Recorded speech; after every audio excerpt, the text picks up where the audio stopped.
Brought to you by DK Audio.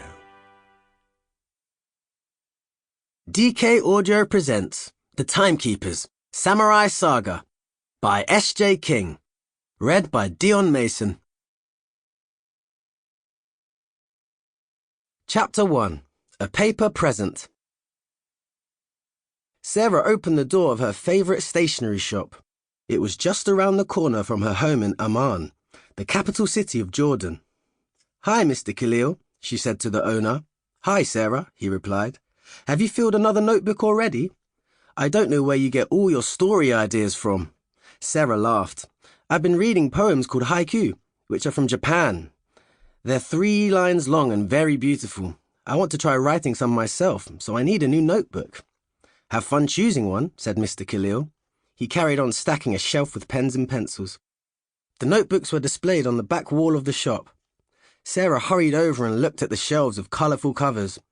Should I pick a plain one or a notebook with a pattern on the front, she wondered, and would plain paper or lined paper be best? Sarah loved starting a new notebook. Writing stories and poems was her favourite thing in the world, apart from travelling back in time. That was Sarah's secret. She belonged to an organisation called the Timekeepers, whose task was to keep history on track. They had members from different parts of the world, but they also had an enemy. His name was Delay, and he liked nothing better than messing up history. Sarah spotted a notebook with pink blossom on the cover. "That's like Japanese cherry blossom," she thought with delight. It would be ideal for haiku. As she reached for the notebook, the shop fell silent. Sarah glanced over her shoulder. The other customers looked as if they were playing musical statues. A woman was frozen in the act of showing her child a colouring book. A man was bent over a low shelf where he'd been leafing through greetings cards. Mr. Khalil had knocked over a pot of pencils, but the pencils were frozen in mid-tumble. Sarah grinned. She knew just what this meant. Time had stood still. Sarah looked at the special watch on her wrist. Sure enough, the hands were spinning backwards. A brand new mission was waiting for the Timekeepers. She flipped open the front of her watch and pressed one of the buttons inside. Bright light in every colour of the rainbow swirled about her, and she felt herself lifting off the ground. The notebooks, pens, cards, Mr. Khalil, and the customers all disappeared from view.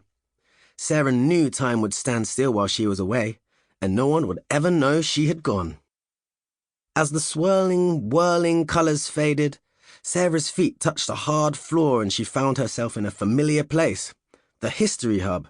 This was the HQ of the Timekeepers, and it was just like a museum, crammed full of fascinating objects from throughout history. "Sarah here," she announced, looking at a big clock on the wall. Its little red door swung open and a bright-eyed bird with a grey and white striped chest hopped out. "Cuckoo!" the bird squawked. "Hi, Tempo," said Sarah. "Good to see you." Tempo always travelled to the past with the Timekeepers, helping them on their missions. As Sarah was the first to arrive, she had a chance to check out some of the items on display. From Boston in the USA, there was a child's rattle with a handle made of red coral. Sarah knew that coral used to be given to teething children to bite on because it felt cool. The toy had a whistle at one end and bells to shake. Beside it was a pair of dice from ancient Egypt, which had been carved from stone, and some pottery marbles that had been made 4,000 years ago in Crete. There was a flash of white light, and Sarah turned to see a timekeeper with muddy knees and grass-stained shorts. "Rosa here," said the girl, "straight from football training." Flash! A boy appeared, holding a pair of drumsticks. "Kingsley here," he announced. "Bet you can't guess what music lesson I was having." He rapped a drum beat on the edge of a table. Sarah and Rosa laughed. Kingsley was a brilliant musician, and he loved learning new instruments. "Flash! Jackson here." He usually brought a waft of whatever he'd been cooking, and today it was a fruity, chocolatey aroma. What have you been baking?" Sarah asked. Jackson grinned. "Chocolate and raspberry brownies. My friends in New Zealand love them." "Flash! Minjun here," said a boy with a tube of glue sticking out his pocket. "Flash! Hannah here," said a girl with... Sample complete. Ready to continue?